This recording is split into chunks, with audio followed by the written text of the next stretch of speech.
It cannot happen that when you have asymmetrical damage to this tower, that you have complete symmetrical collapse.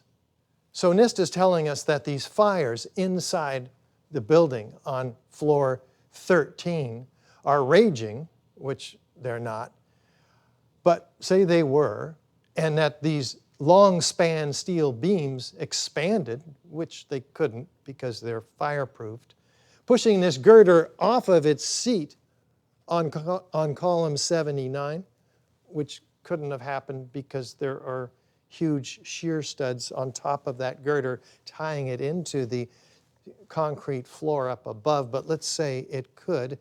It would have had to have been pushed 12 inches off of its seat because the seat that it's on is 12 inches long, but NIST says no, it didn't have to be pushed off 12 inches, just 6 inches, because the flange, the bottom part of an I-beam, folded once it got halfway off that 12-inch seat. But it couldn't have, because there are structural steel stiffeners keeping that flange from folding or failing.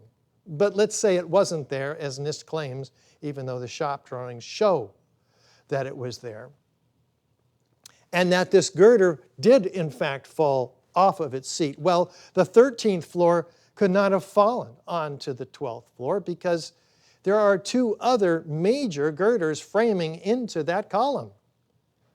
But let's say they weren't there, and the 13th floor did fall onto the 12th. Well, it couldn't have broke the connections to the girders under the 12th floor because that would have required 600,000 pounds of dynamic force.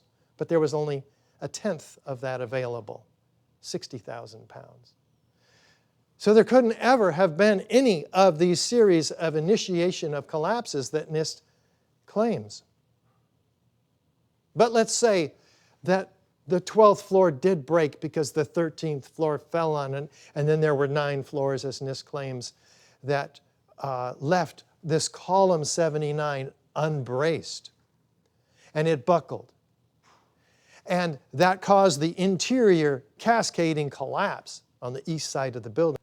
And then NIST claims that it spread laterally across the building in just 6 to 10 seconds. Well, if that happened, we would have seen the pulling in of the structural steel perimeter system with an incredible breaking of thousands of windows and the massive crushing of the exterior like a beer can and an incredible breaking up of the granite panels.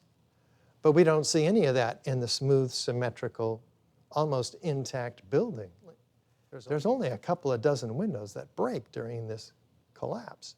If you look carefully at the west penthouse and the screen wall, those roof structures that remain just 6 seconds after the collapse of the east penthouse, they all collapse at once, just a half a second prior to the overall building collapse.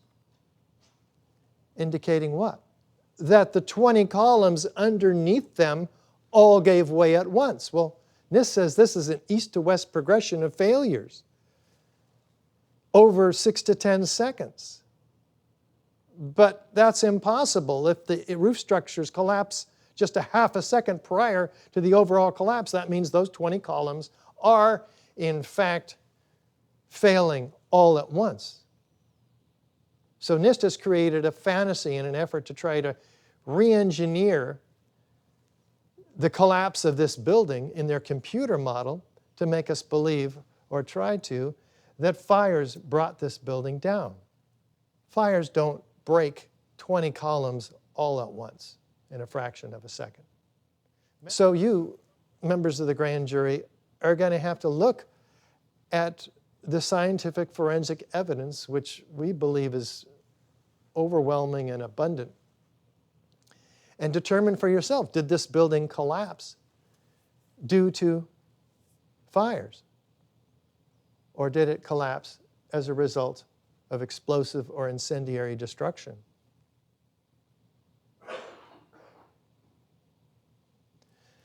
NIST says that these fires were raging at the time of the collapse, but the photos and videos show that the fires progressed beyond the northeast corner of the building to the west on floor 12. And they were out more than an hour before the collapse. So how could those fires have been causing the thermal expansion that they claim caused this sequence of events to failure? The thermal expansion of these beams would require the heat at that location during or immediately prior to the collapse. But these fires were out over an hour before the collapse on that floor.